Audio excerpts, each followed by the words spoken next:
हारून रशीद का जमाना था। एक बूढ़ी औरत जो बिल्कुल बेकस और बेसहारा है, कोई उसके आगे पीछे नहीं है। उसके पास एक गाय थी, जिस गाय से वो दूध निकालती, उसी दूध पर उसका गुजर बसर था।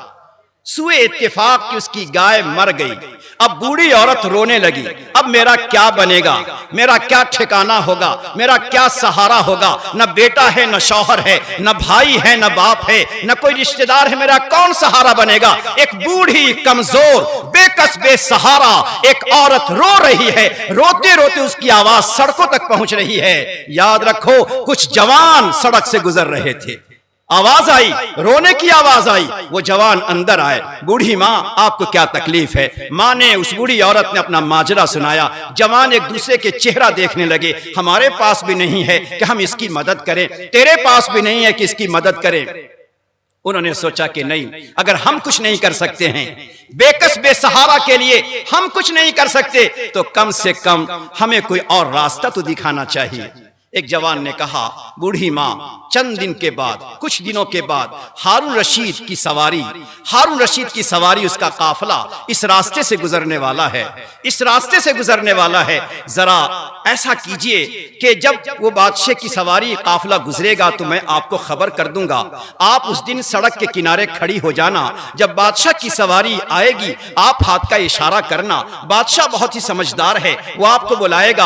आप अपना दर्द दिल, अपना गम, अपनी मजबूरी आप उसे बताइएगा। चुनांचे ऐसे ही हुआ। बादशाह आया और औरत खड़ी थी, उसने इशारा किया। बादशाह फौरन अपनी सवारी से कूदा, बूढ़ी मां से कहने लगा, आपकी क्या जरूरत है। बूढ़ी औरत ने अपनी बात कही तो बादशाह ने यह कहा अपने खजांची से कि मेरा जो खुद का माल है, मेरा जो जाती माल है, उस जाती माल में से इस औरत को 10 गाय दी जाए। 10 गाय। वो औरत हैरान हुई, उसने कहा, बादशाह, मुझे तो एक गाय की जरूरत है जिससे दूध निकले और मेरा गुजर बसर हो। बादशाह ने कहा, नहीं, आज मैं तेरी मदद कर रहा हूं। एक गाय 2 गाय से अपनी जरूरत पूरी करना और बकिया दूसरी गाय से महल्ले के लोगों की मदद करना, दूसरों की मदद करना। बात आई, खत्म हो गई। बादशाह की तरफ से गाय उसके घर पर आ गई। चंद साल गुजरे, हारून रशीद का इंतकाल हो गया, हारून रशीद गुजर गया। अब ये हारून रशीद के गुजरने के बाद वो जवान लड़के ने आकर बूढ़ी औरत से कहा कि बूढ़ी माँ, क्या आपको पता चला बादशाह गुजर गया? कहा नहीं।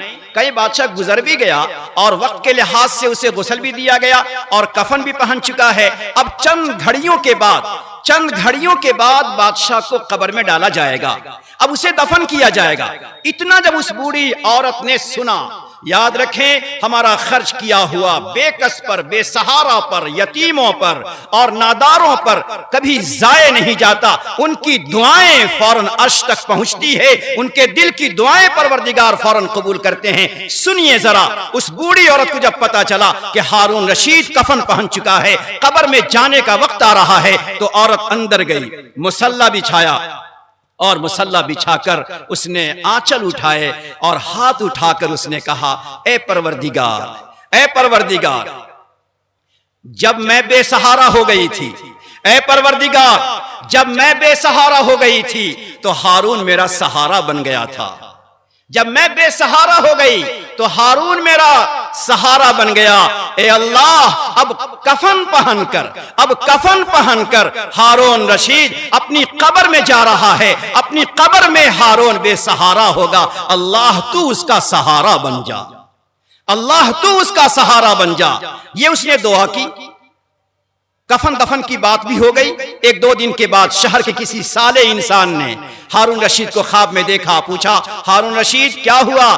कहने लगा, बात यह है, एक बूढ़ी औरत ने जो दुआ की, परवरदिगार के पास जब मेरी रूह आई है तो अल्लाह रब्बुल इज्जत ने कहा, हारून, एक बूढ़ी औरत ने यह वास्ता देकर दुआ किया कि जिस दिन मैं बेसहारा थी तू उसका सहारा बना। ए अल्लाह, तू उसका सहारा बन जा। उस बूढ़ी औरत की दुआ पर मैं तेरा सहारा बन गया। मैंने तुझे कब्र में कोई परेशानी, किसी फितने में मुब्तला नहीं किया। उसकी दुआ की बरकत से ए हारून मैं तेरी मगफिरत करता हूं, मैं कहना चाहता हूं अपने साथियों से, मैं कहना चाहता हूं शहर में रहने वालों से, मैं कहना चाहता हूं उन भाइयों से जिनको अल्लाह ताला ने कुछ दिया है, आपका ये आज़्म होना चाहिए, आपका ये इरादा होना चाहिए कि अल्लाह ने हमें जो कुछ दिया है उसका थोड़ा सा हिस्सा कौम पर, मिल्लत पर, इंसानियत के नाम पर उसे खर्च करने का जज्बा होना चाहिए।